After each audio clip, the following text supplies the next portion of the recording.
Hello, everyone. Welcome to the podcast Circle of Hope. My name is Valerie Hope, and I am your host. This is a podcast that gives me the honor and opportunity to bring people together to talk about how being together and connecting with other people helps us grow and thrive. Today, another special connection for all of you to experience and to witness, actually, because Tildet Varon is with us today. Tilda, you and I have not known each other very well. We haven't even known each other a whole year yet. And somehow have shared some very personal things and personal moments. We're very open and transparent with each other when we met at the Nonviolent Communication Intensive course in Nairobi, Kenya.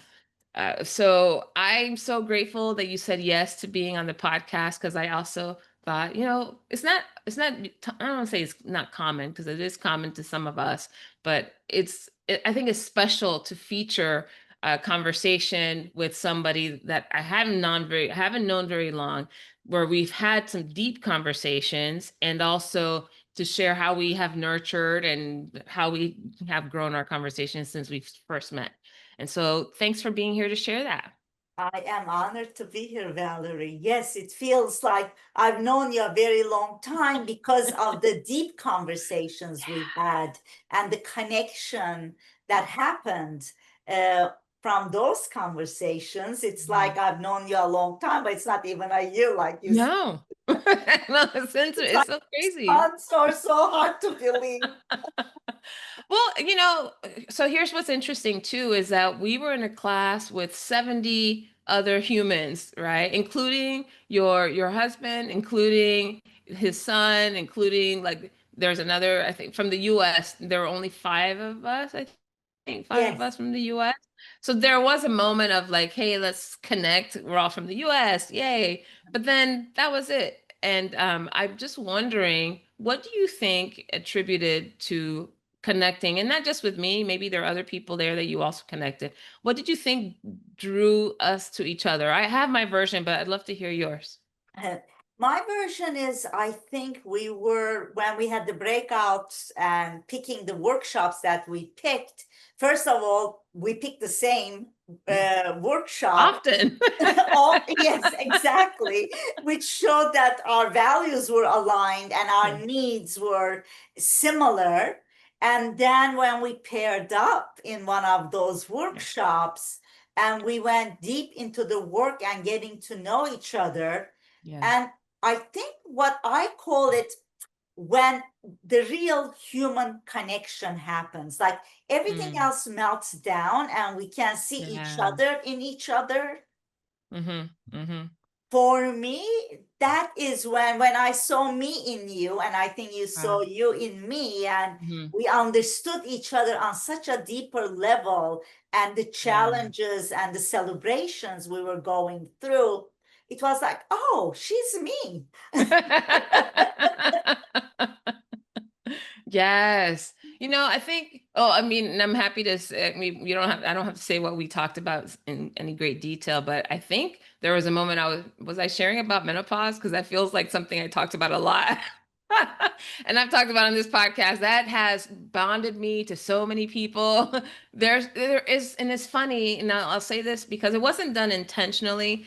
In the class, we were asked to practice listening to one another, and it was a very specific listening exercise. And so it was curated, right? That conversation was done with the intention of us being able to go deep. But we could have picked any topic. To your point, it wasn't. We could have picked plants. We could have picked hobbies. I mean, it could have been anything. I think in the moment for me was I'm dealing with all these hormonal changes and process of aging that many women have all for millennia have experienced. So it's a pretty vulnerable conversation to have, but there's been no other topic that has bonded me to other, especially women, in the last 4 years than menopause. It's been so interesting. Complete strangers. I'll tell you real briefly. I remember walking into a store right as I was experiencing hot flashes for the first time. And now I live in Texas. It's super hot. It was a summer. It was very, very, very hot. And I walked into a store that was freezing cold because the air conditioning was so high. And as soon as I walked in, I felt like a furnace was on my face, like hot flash. And it was like so shocking that I remember just walking in and just stood there, like, whoa, why? Just feeling this like furnace, in under my skin. And the salesperson that was walking around, she's like, "Oh, welcome. Would you like any help? Can you find any? Do you need help finding anything?" And I said, "Oh, I think I need a moment. I'm having a hot flash." And she says, "Oh, my dear, that's so hard. I've been there too. Would you like some ice water? Let me get some water for you." And then another woman that overheard our conversation brought over a piece of cardboard. She's like, "You're gonna need this to fan yourself." And then we had this very beautiful moment of connection with complete strangers about their menopause journey. Yes, I think those shared experiences Yes. really brings us together. Yeah. And and we don't usually go to a group of people and say, "Do you know I'm having a menopause and I'm struggling?" I mean, I kind of started doing that now, but yeah, Well, I do. not After a typical. while, we start, and we know that it is received It's well, received, yes. but we need to feel safe to start Yes. that conversation. Yes. And once you can talk about what is real to you, real Yeah. connections happen. But when we Hmm. talk about, oh, how is the weather? Is it raining? It has its place, but it is not the same shared experience as Yeah. going through something challenging like menopause or the Yeah. changes we are going through Yeah. in our lives and all that. I find that a lot of the times the real connections for me also happen when I go into more intimate, personal Yeah. sharing that's Yeah. happening. And then I think that somehow trust starts have Yes. cultivating, right? It Yeah. is just there. Yeah. Yeah. I think when people they use the word vulnerability or Yes. transparency that's used to describe. But you mentioned something real interesting about the feeling safe. Like, Mhm. what do you think would make in your experiences, what would make someone safe enough to share something that's private or personal or intimate? What are the conditions or what are the signs that is safe? I think the first time for me, Sure. it is that energy, right? We feel the energy Mm-hmm. of the person. Mm-hmm. Are they authentic? Are they smiling? Are they connecting with their eyes to me? Are they nodding? Yeah. Like, is there is some form of communication, of acceptance, of Mm-hmm. attention, of paying attention to me, and then I know, okay, this person can listen to me, or this Yeah. person has something. And I think we all have that feeling when Mm-hmm. we see someone. We know if the energies are in the same Mm. vibe or not, if you will, Yeah. for a lack of better word. And we know, oh, okay, Mm. let me now check it a little bit. Let me see if Yeah.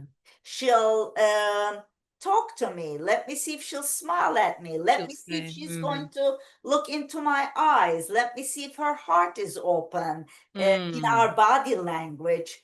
Yeah. And I think it starts with that first, Yeah. and then it goes into conversation and the discussions we are having. And if there is no blame, shame, Judgment. criticism, Yeah. judgment, exactly. If I don't feel any of that, then I just feel a real interest, Mm-hmm. curiosity to know Mm-hmm. more about me and me about that person. I Yeah. think that is when safety Yes. starts feeling real. Yeah. And I think that's something that you did incredibly well because even though the course that we were in was the purpose was to teach listening and it was about nonviolent communication. So we were already primed to be compassionate and empathetic, right? When we listen to one another, the fact that you have everything that you just described, right? Oh, thank you. Kindness in your eyes and Oh, your thank face, you. all of the compassion that showed up in your facial expression. it wasn't a Me Too moment necessarily, like, well, I didn't have that, I had this. It wasn't that. Mhm, It was really receiving. I think the way in which you receive when mhm, something was shared, when I shared, also created a lot of opening. It's almost like the more open you were, the more I wanted to share. Like, we mhm. kind of test the, okay, can I share that? Can I share this? Okay. Oh, she's able to be with what I'm saying, and accepting what I'm saying, or being, very empathetic about what I'm saying. So I thought that was something that you did extremely well. And Thank you, and vice versa. And you did well for me as well. Yes. Yes, and that's when the connection happens. yes. And uh, that safety, feeling of safe, Yeah. makes us open more. Now we want to connect deeper. We Hmm. want to know each other more. And the Yeah. curiosity starts coming up, Mm. right? Yeah. And then we are ready to explore Yeah. because it's safe. Well, we said exactly that, right? We're like, well, let's get together, let's connect. We didn't have as much opportunity to do that in Nairobi as we would have liked, I think. But we when we exchanged information, we decided. It's funny because I don't recall really talking about our professional lives very much, at least not yours. While we were there, we did talk about all these very personal things. And then it wasn't until towards the end that I started to, what? You're an entrepreneur? What? You're a coach? Like me? Like there are all these elements that we often lead with to connect with people that we did not utilize. We went into True. a whole different space. Isn't that interesting? It is very interesting. And I think that's why the connection happened on a deeper level, Mm, not on the roles we play, if you will. yeah, I'm a coach, I'm a this, yeah. I'm that. It was more on who are you as a Yeah. person, not Oh, the so role you good. play in society, but Yeah. who are you really in Mm. person. Which I think made me even more curious. I'm like, oh, we need to stay in contact with each other because I want to hear more about this other part of your life that I was not, I didn't get a chance to glimpse into. And we've since then had, I don't know, a handful of conversations, on Zoom, and we continue to provide that listening. I think we still practice the listening exercise. Yes.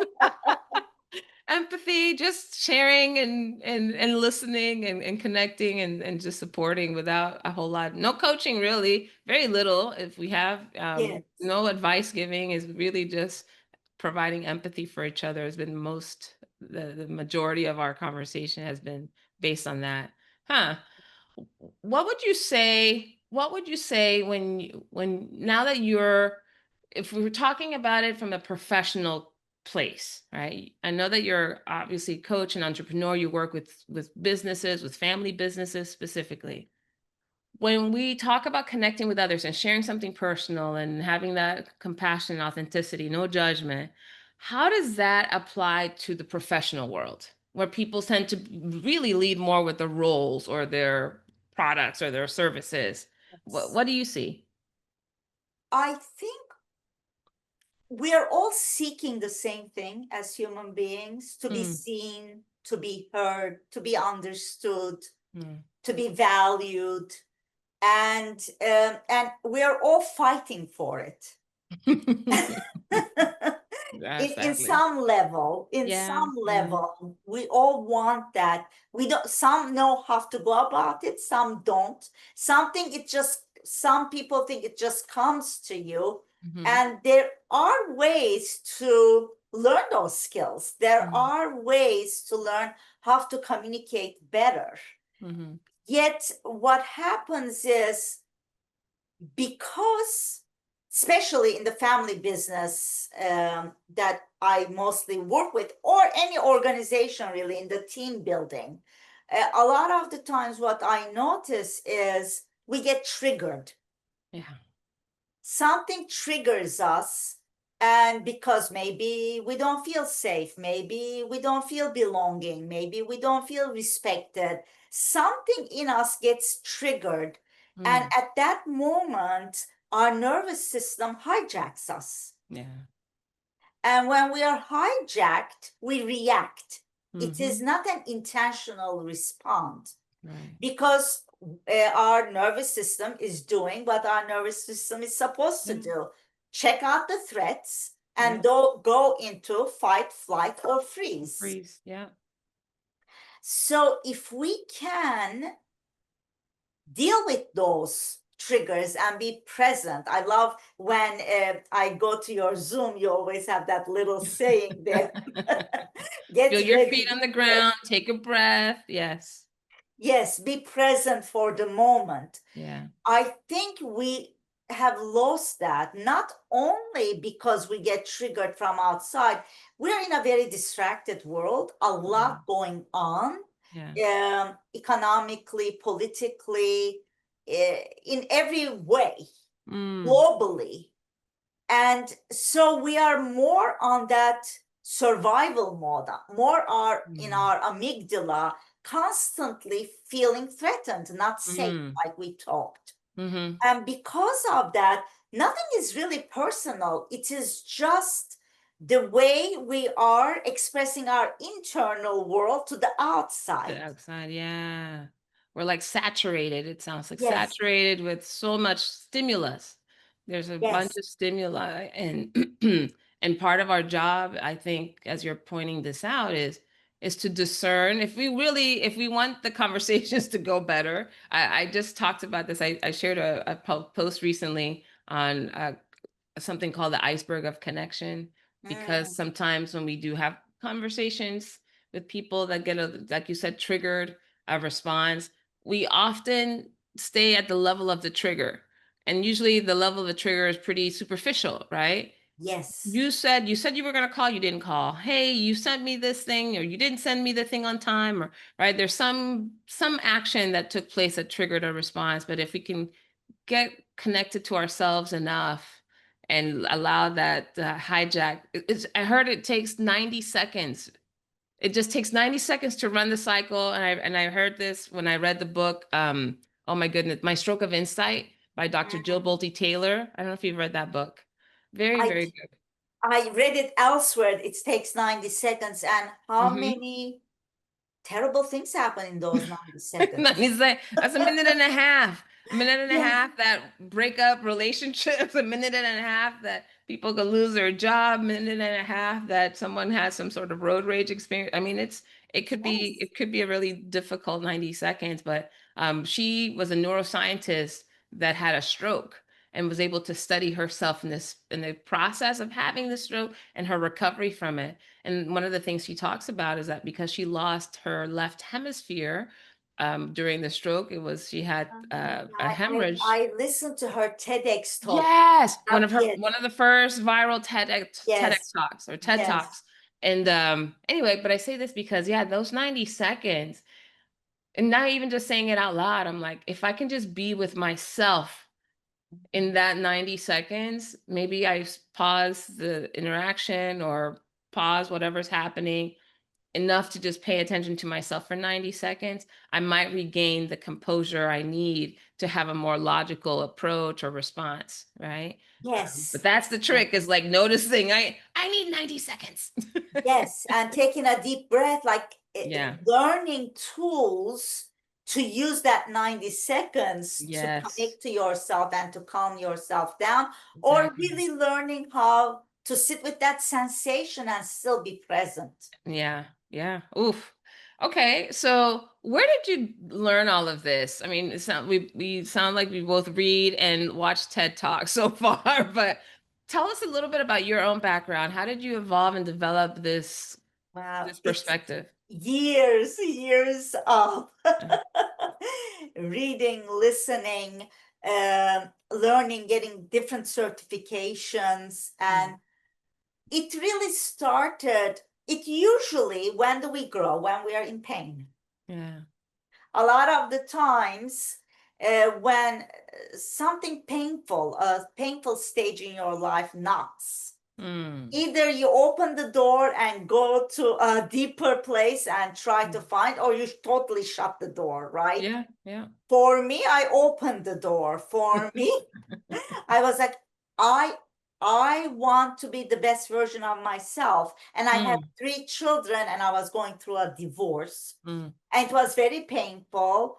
And I said to myself, if I want to raise 3 children in a way that I want to, that they will be able to contribute to the community, society, the way I want them to, I need to yeah. work on myself. So it started Mm, with that. So I wanted to understand myself better. I wanted to learn more. mm, And I started meditating because meditation, I think, is a great way to connect to mhm, ourselves and to go to that deeper level. And then I started taking different coaching certification, Dr. mhm. DiMartini at the time, human Yeah. behavior, nonviolent communication, and many, many neuroscience. Mhm. And I'm also a certified stress mastery educator. So everything that I could learn about Yeah. myself and how to regulate Yes. Yes. and years of and still learning. So I think practice makes progress and Mhm. we keep growing. There is always room to grow and improve as long as we have the curiosity, the willingness. Mhm. Mhm. And I think the best practice for me, though, has been meditation. If I look Yeah. back to everything else, I do Tai Chi, I do meditation, I do breathing, and all that. Yet, I think meditation gave me the opportunity to connect deeper to myself and the Mm. ability, therefore, to connect to others and sit with Yeah. whatever is there with you at that moment, Yeah. joy, pain, up, down, Mhm. anything Yeah. that shows up. It's all temporary. Yeah. Yes, yes. Yeah. Yeah, I would say meditation has played a big role in my own life too. Did you, what kind of meditation training did you receive, or did you feel Many different it's ones. different ones? Okay. Yes, and right now I practice more Zen Okay. meditation, but I've tried many different ones. Yeah. I went through so yoga classes would also often feature at the very end Shavasana, right? Which is Yes, lying down and focusing on your breathing and relaxing everything. I've done, the loving kindness meditation. There's some guided meditations out there. But I think the place where I got the most profound connection to meditation was when I went through the Vipassana.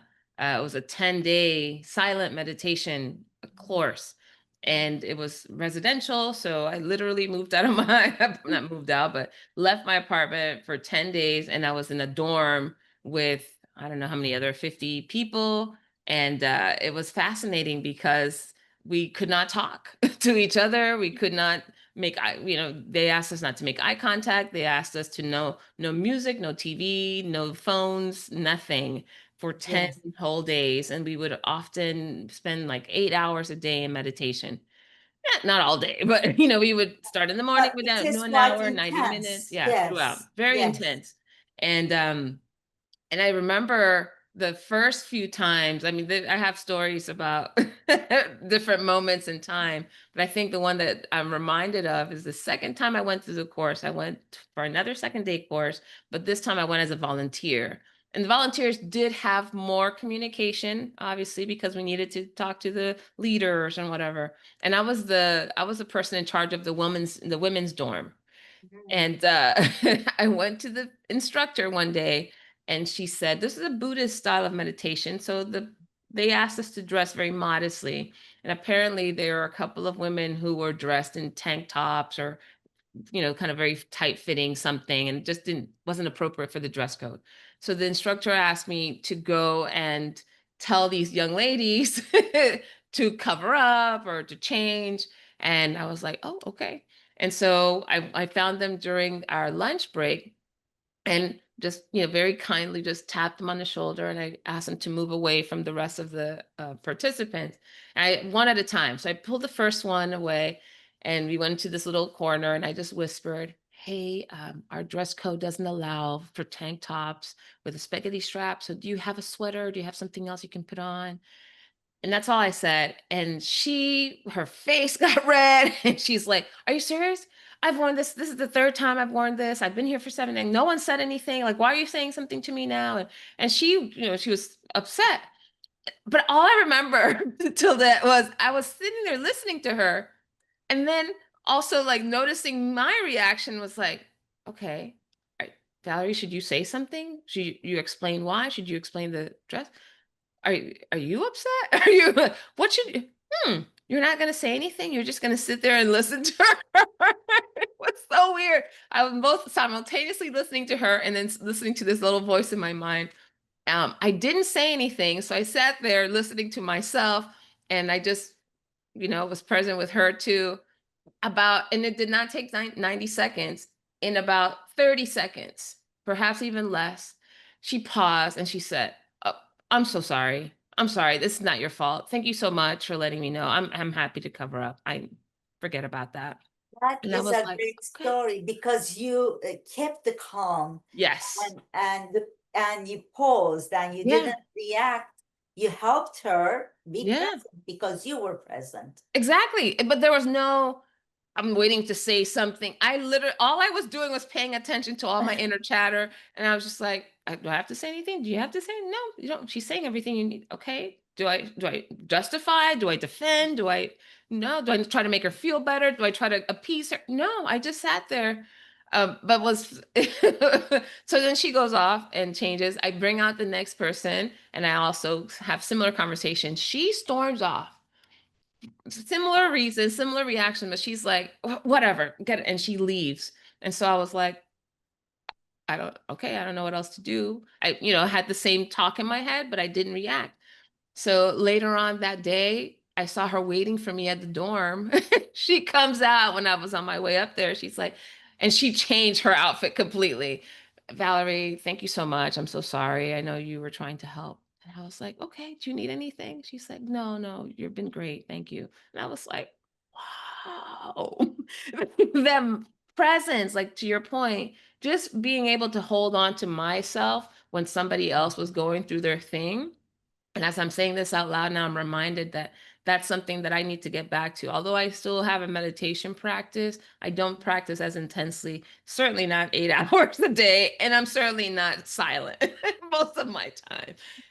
But all that stimulus, to your point, really went away in those 10 days. And it started to make me more sensitive to what was really happening in myself with another person, and I wasn't responding to all the stuff that's been ricocheting inside me, right? So, have you had some experiences like that? The meditation has Well, provided? yes, my husband and I, we yearly go and do like a week of silent You meditation. do. Yes. And sometimes it's easy, sometimes it's not easy. It Right. changes, right? Some days it is so joyful and you're in like Yeah. this great night cloud of, Nirvana. and some days it's so painful. You don't know how you're gonna sit. Yet I think it is not, it's not for everyone, but if there is some kind of practice that people have been doing or I've been doing for years, it's a good challenge Yeah. to learn how to sit again. I Yeah. think in life, learning how to sit with whatever we have. Some Right. are joyful, some are painful, yet meditation teaches that, and also creating that intimate relationship with ourselves, Yeah. to be able to look at what is coming up as we sit there, and how honest can we be with ourselves, and Mhm. how do we face ourselves, how do we love ourselves, how do we have empathy, compassion to Yeah. ourselves. That all helps when we are with the others, like you were able to Yeah. do with when you had to give them the information they didn't like. You were Mhm. able to still, have the conversation in your head, but you didn't have to react. Yes, the You energy were was more very different. intentional Yeah. in the way you wanted to be with them. And Yeah. I think those are all very helpful ways of cultivating it. Again, not everyone needs to do 8 hours of meditation either. No, They can use their breathing, they can touch there's their all sorts. finger, they Yeah, can feel their mudras, there's all, feet on the ground. There's so many ways to get yeah, back into our body. Really, yes, that is what we are learning mhm, or really remembering to do. We yes, know it, but we forget it, especially we live in a part of the world that the whole conditioning is do, do, do, do, do. yeah, We forget how to be. yeah. Being makes us bored, makes us impatient. Oof, it can. It's sad, but yes, you're Yeah. right. And you know, you live in a city that is known for doing, right? You live in New Yes. York. And Yes. so you're not in the city proper, are you? Long Island, right Long in the Island. suburb of New Okay. York, where like half hour away from New York. Yeah. But So I do, stone's throw. yes, yes. It's still the same culture of doing. From the city that never sleeps, famously. Yes, yes. But okay, so let's talk a little bit now about how you use these tools or how you have continue to connect with yourself when you're working with other people, because I imagine in some of your business, it sounds like you're working with people who are running businesses, who, especially in a family dynamic, probably are, Yes. dealing with triggers as well, and history and all sorts of different values. How do you stay connected to yourself enough to really support them? Number one. And then number two, what kind of challenges are you noticing in how people connect in that type of environment? Yeah, good questions. I think all the practices that I do, because I'm able to connect to myself and listen better. Mm, And I think I want to take back, and I think I want to start with saying I am more intentional when I go to work. I make that decision yeah. that Yeah. I am going there to hold space for others, to facilitate, to be a role model, Mhm. to be the best leader that I can be, so that I Mm. can keep them safe, so Mm. their authentic self can come Mhm. out, and Mm. I can connect to them at that level. So from the start of the day, when I start my day, I have certain rituals that I do, as to Oh. meditating, as to sending good energy to the Mm. people I'm going to work or that I know that I will meet that day, and to Yeah. the people that I don't know that I will meet that day. Mhm. Mhm. And so I start with that loving kindness and Yeah. intentional way of uh, showing up. How do Yeah. I want to show up? Who do I want to be Yeah. as a Mm. coach, as a leader, as a consultant, as a team builder, so that I anchor myself in that Mm. first, I think. This is a good question. I'm like looking, what do I do? Then going there with no agenda, right? I may Mhm. think, okay, today we're going to strategize how to increase productivity, let's say, or Mhm. strategize how to create better processes, or this or that. I may have that agenda Yeah. for me to feel safe that there's something I'm going to go for. Yeah. Yet when I get there, I release the agenda Mm. and I'm present with them to see what is alive there, what is Yeah. needed. Yeah. And it could be that we need to strategize that day, or it could be that a difficult conversation needs to be held and that I need to facilitate. Okay. And then I'm going to do that. Or all of Mm. a sudden, yet when we are anchored and we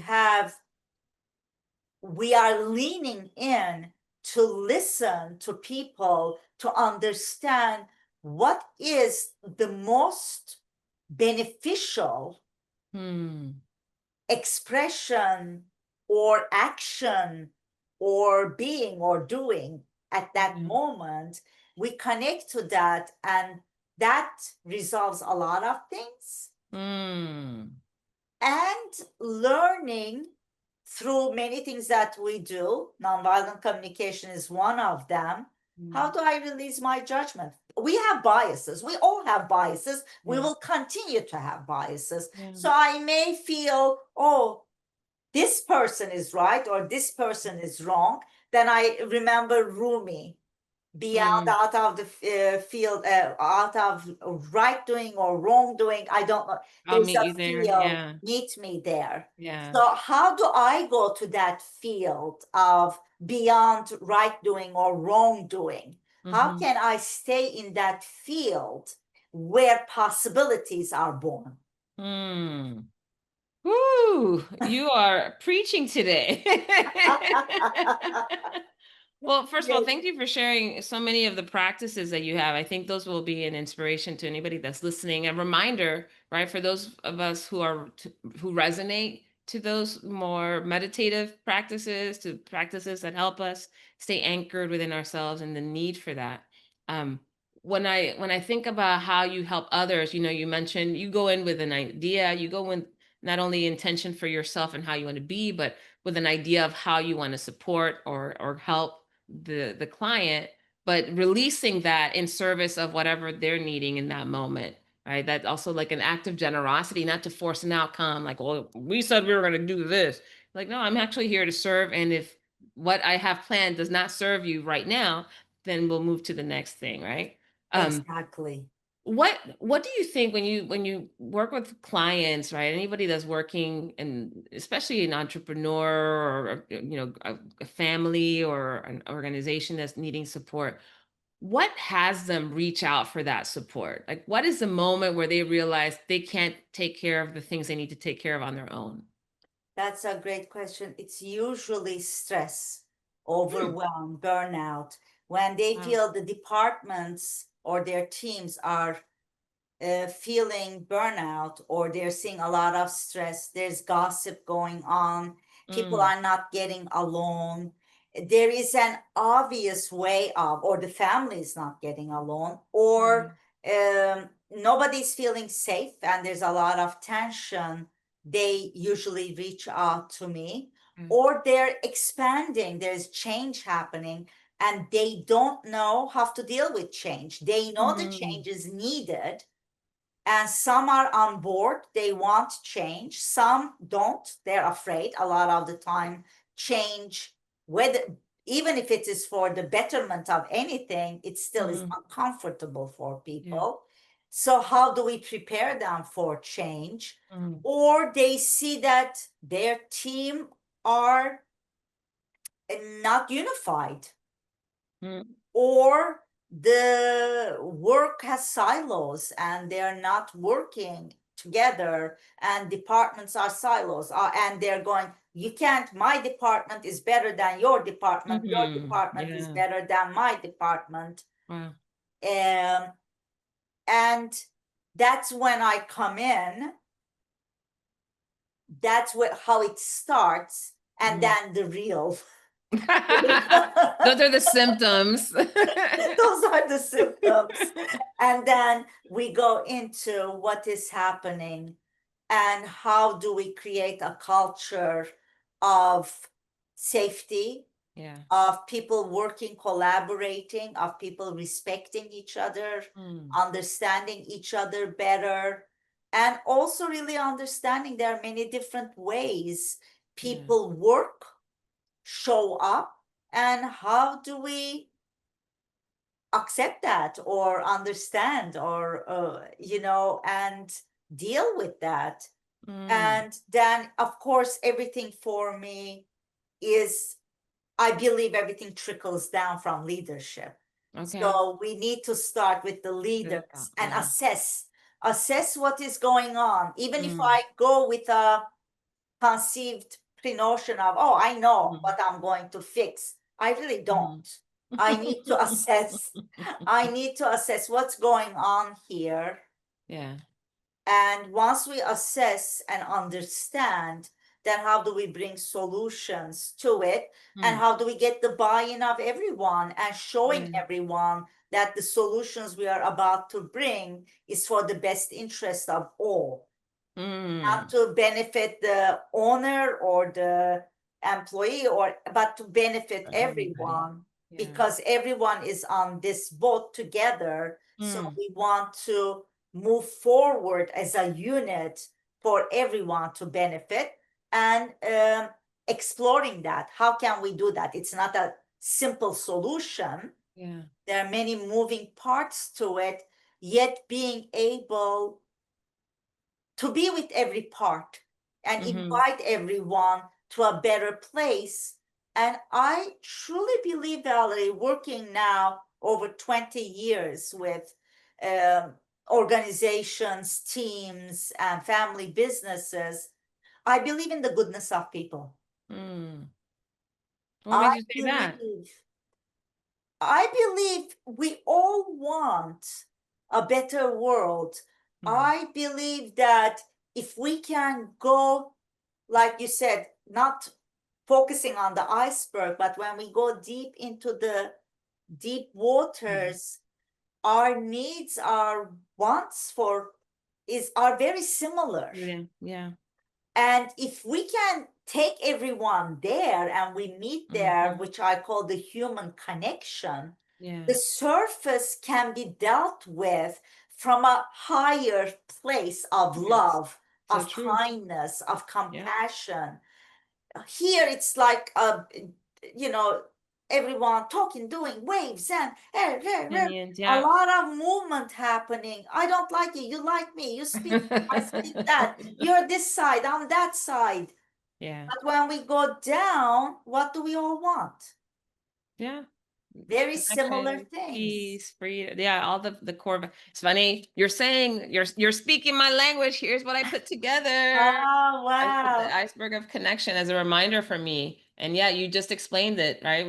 This is where the trigger and the bickering and sometimes Yes. the differences happen. And this is how when we start to really think about the beliefs that we have and the emotions that are coming up, the values, like all of that makes a huge difference. I'll put the link in the show Yes, notes for I people to think have that would it. be very helpful for people. That's beautiful. But I think, what I like also that you stated was that just because people are up here doesn't mean that that's like a shallow conversation. Because I have here wisdom actually flows from through all levels. And what you said is, when you have done the work in the depths, then the Yeah. stuff on the surface is easier you can listen from a different perspective. You have now a different context for why people are saying what they're saying. You can connect it to the reasons or the values in ways that if we just stayed at the top, you would never know. Yes, and you remind me, that's exactly like I work with family businesses, right? There are three generations. Mm. So what happens when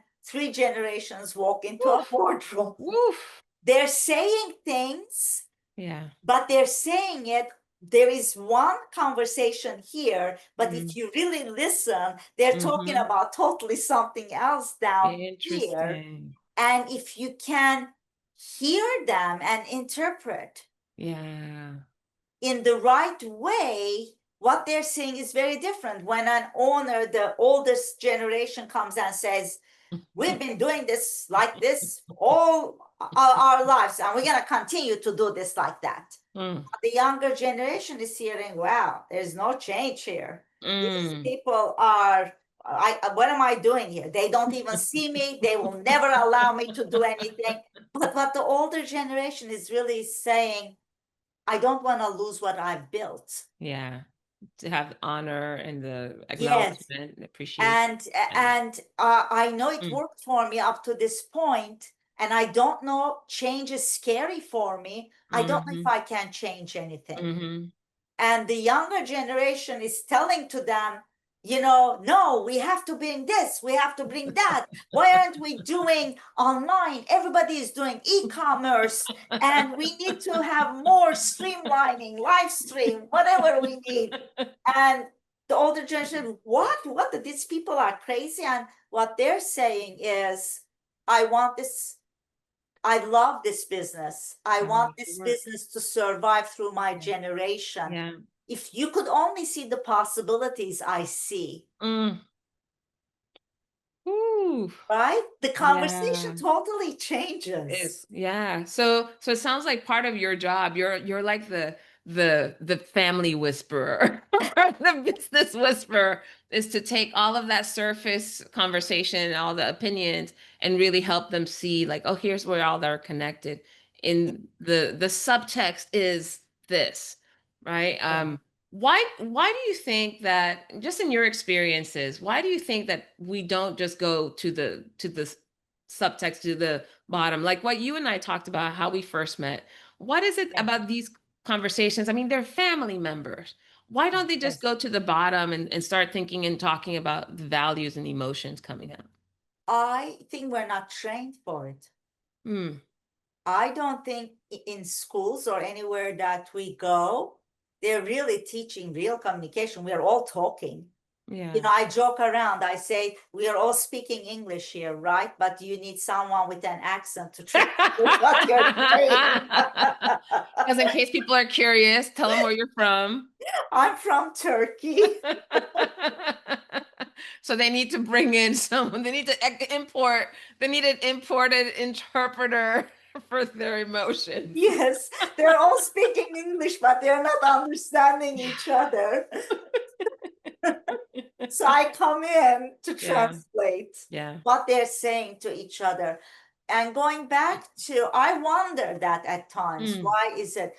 First of all, we have certain beliefs, like your chart is showing, the yeah. values. A lot of the times, I call it value driven communication. Mm, Yet, if I haven't learn to be aware and know what values are, what are my values, yeah. then I don't care what your values are because I don't Mm, even see them, I don't understand them. mm-hmm. Yet if I know my values and I'm curious to know your values, then I'm going to find a common ground Mm, to bring our values in alignment so we yes. can talk to each other. Ah. But yeah, but if it's not a language that anyone's ever learned and you don't have an appreciation for that, you can't speak it, you can't hear it.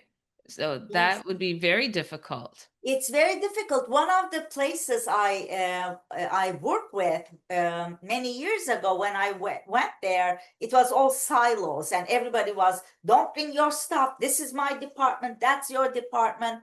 And we needed to change the culture. And Mm, one of the things I taught them to ask each other was, "How can I support you? yeah. What do you need?" And at the beginning, they were like, "What? What are you even saying?" I Why would I don't ask talk like that? that. I Yeah. don't talk like that. Yet then they started using, "How can I support you in the teams?" And they started saying, "Wow, this is working." Then they Mm. start saying, "Oh, I'm going to be like Tildet and say, what, how can I support So you?" they can blame it on you. They're like, this is not me. I don't talk like this, but Tilda told me. Yes, she came here. We paid her to say, Might as so well use her we might as language. well do this. And then it became part of the culture. Mm, Because why? Because they experience the transformation benefit. it brings. Yes. So, unless we experience it ourselves, Yeah, we don't believe that it's going to work. It that's has to true. be in the living. Yeah. And if we were never taught how to do this, then how are they supposed to know how to do it? Mm-hmm.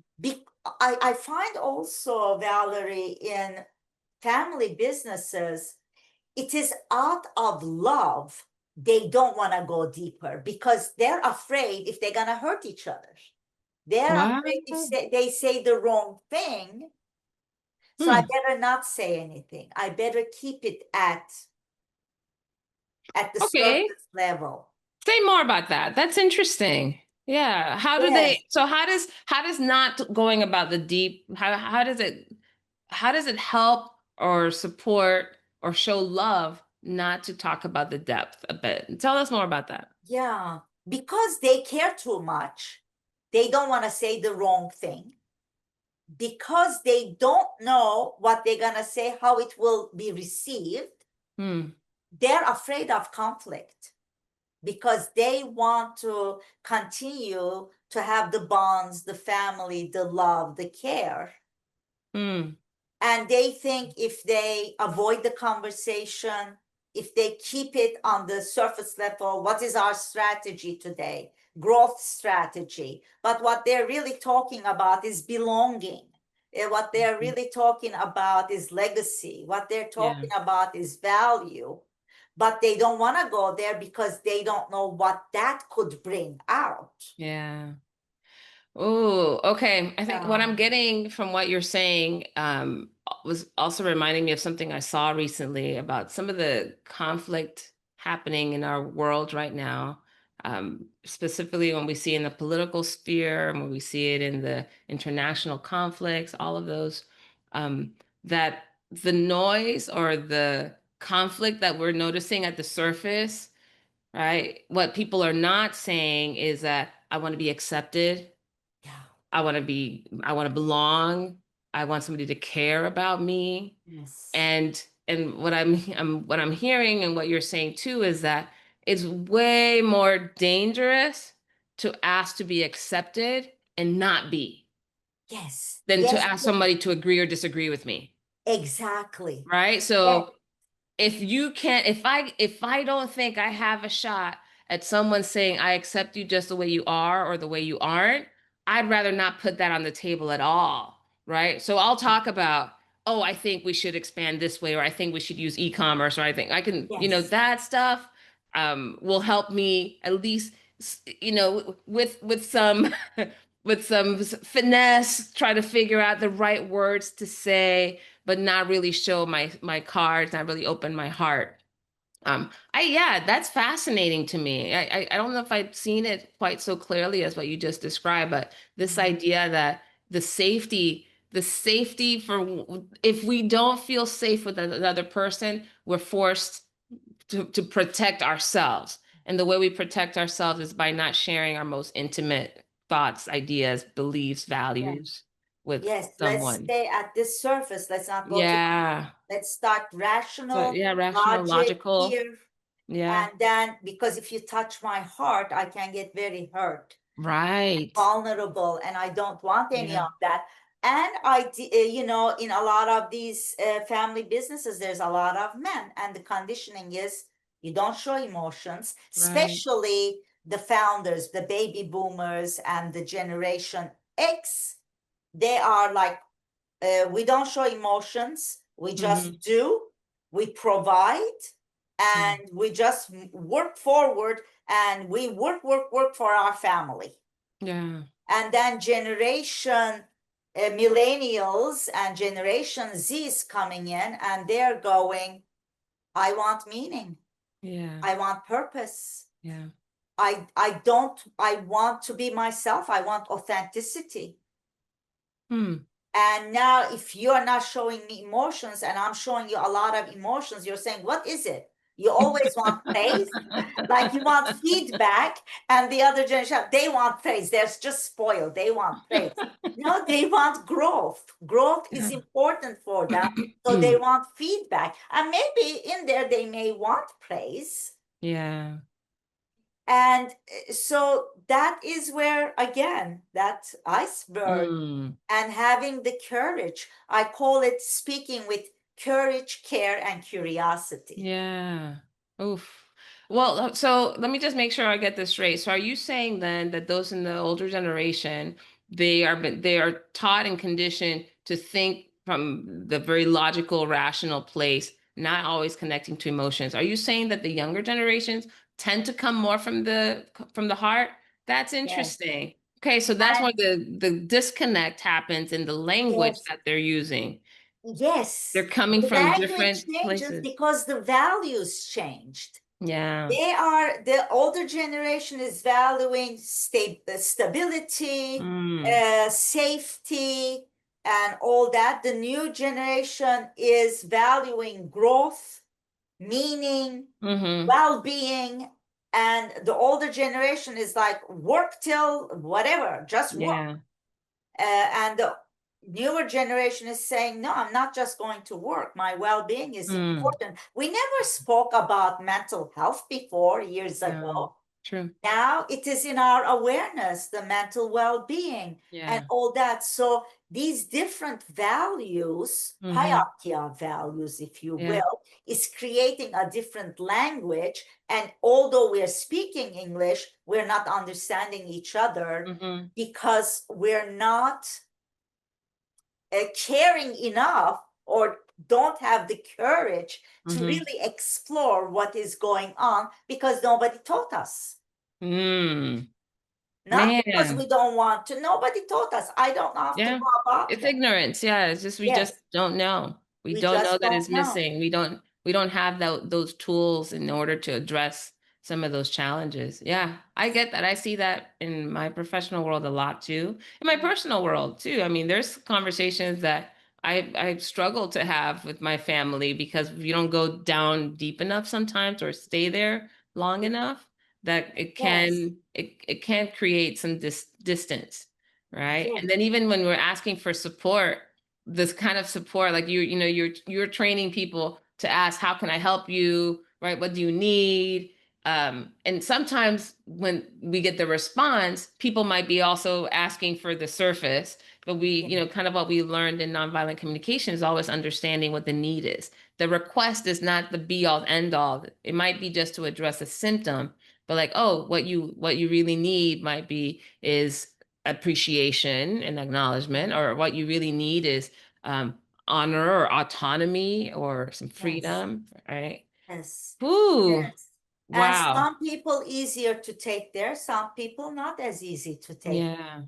And there are differences, yet I believe with love, respect, kindness, we can find a place to meet somewhere there at some level. Yet with family, it's a lot harder because our expectations are more, our triggers are Mhm. more sensitive, Yeah.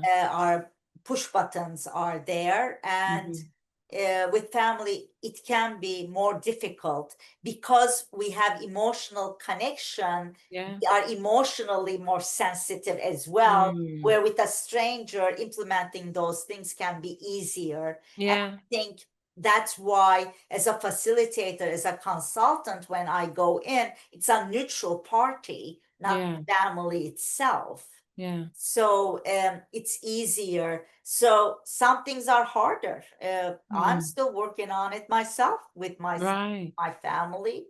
Yeah. Yes. Same. Yes. When do you say that this case or this client or this situation is beyond repair? Are there moments that you've experienced where you're like, there's no way that this group will ever understand themselves, or this is not worth the amount of time and energy? That's a great question.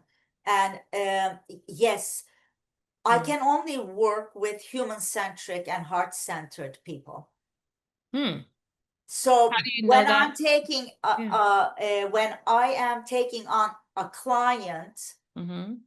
we're assessing each other. They're not only interviewing Mm-hmm. me, I'm interviewing them as well. Mm-hmm. And at that moment, through the questions they ask me and through the questions I ask them, it becomes clear to me if Mm. they are centered or heart centered, Mm. meaning they will do things to benefit all, not Mm. themselves. Like, what was it? What would it sound like? What would somebody say or not say that gives you that Well, certainty? we need to make more profits here. I don't Mhm. care what they do. They need to work 12 hours. They need to work 12 hours. Okay. I'm the owner. What I say goes. And they Mm. didn't do that today. And that's it. Oh, you're so good at that. You really channeled someone there. And what does it sound like when they're more human or heart-centered? We want our employees to grow, and we want to give them personal professional growth, the training that they need, so that we can increase their productivity, their Okay. well-being. What can we do so that they stop gossiping, that they don't fight Mm, with each other? How can we turn our workplace to a place of where people want to work, where we can mm. provide for them, understand them better? Mm, yes, I hear it now. It reminds me of in the book, The Seven Habits of Highly Effective People, Yes, Stephen Covey talks about production versus production capability. And yes, what you're talking about is the person that's talking about profit and talking about systems and my way or the highway is really just focused on the production, right? The outcome is only on the ultimate result of the product or the business they've set up. Whereas production capability is focusing on how can we help people so that they can do the work that is needed in order to be successful or be productive. yes, And so, yes, yeah, okay. Yeah, yes. So the fascinating. focus changes. Yeah, yeah, People to profits, or yes, of course, for the sustainability of the business, you need profits. I'm sure. all for that. But I always say better people, better business, better Hmm. world. Yeah. Better people, better business, better world. And I know that you're doing that beyond this conversation, obviously. You have just written a book and launched it. Would you like to share your book with us? Yes, it's right here. Yeah. The Yes, thriving it is family. called The Thriving Family Business, Yeah. Celebrating Peace at the Table and Mm. Profits to the Balance Sheet. Oh, And it is really all about not only family business, but any business leader. How do we bring peace and profits together and have both? yes. I noticed you have some pages marked there in your book. What pages did you mark? Well, I had a book launch and I had Uh-huh. some readings, different pieces of the book that I read. So yes, that those are the Okay. passages that I wanted to share at different times. I gotcha. Yes, the book is all about on the framework of, you mentioned Stephen Covey, and many people use this framework of be, do, have. Yeah. So who do you need to be a better leader? Mm. And from that being, your action steps come, and what do you need to do to have Mm. a thriving business? First, who you need to be so that you can create the thriving business, Hmm. so that you can have whatever you define as success, as thriving. Yet it Mm. never ends there because there's all levels of Yeah. growing. Yeah, continue to evolve. Well, Yes. congratulations on the new book. We'll definitely make sure we have a link in the show notes so that people can order the book and get to know you even a little better, your website and any whatever contact information you're willing to share with us. Oh, this has been such a lovely conversation. We got down that iceberg, didn't we? Sure In did. so many ways, in so many ways. But I'm grateful, especially because it gives us a glimpse too of how other like organizations and teams or leaders can start to hear themselves, and they might be able to see like where am I on the iceberg, right? Where am I focusing my attention, my energy? Where might my values be different than the people that I work with? I love that also you said that when you're identifying a client, you also have an opportunity to assess whether or not this is the type of client that will bring out the best in you, right? For you to bring your best intention and to be the type of professional and consultant that you want to be, you have to have the right type of dynamic. It sounds like being real conscious and intentional about that is also helpful. Yes. Any final words or advice or wisdom that you want to share with the audience or with me before we end? I'm just thank you for the opportunity to have this conversation. I enjoyed it very much, and the only thing I want to say is to the audience and to myself and to you is you matter, and Mm, everything starts with you. You yeah. are important. You matter, and when you take care of you, that's when you can take care of others in the best way possible. Mm. Thank you for that. Thank you for that. I think what resonates for me, what you just shared too, is this idea of acceptance, that the best level of acceptance is your own, to accept our own and not to hang that over anybody's neck or, over put it into Yes. anyone else's hands. So thank you so much, Tildet. It's been such a joy, of course, to have not only connected with you, maintained our connection, and then have this really lovely conversation I know will benefit so many different people, as your book will as well, whether or not they have a family business or just, in leadership in any business, that if you need some advice, if you want to bring not only peace at the table and profit to the balance sheet, you know who to go to. Thank you, Tildet. Thank you, Valerie. Of course.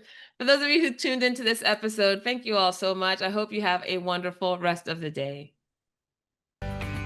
Thanks for joining me on this episode of The Circle of Hope.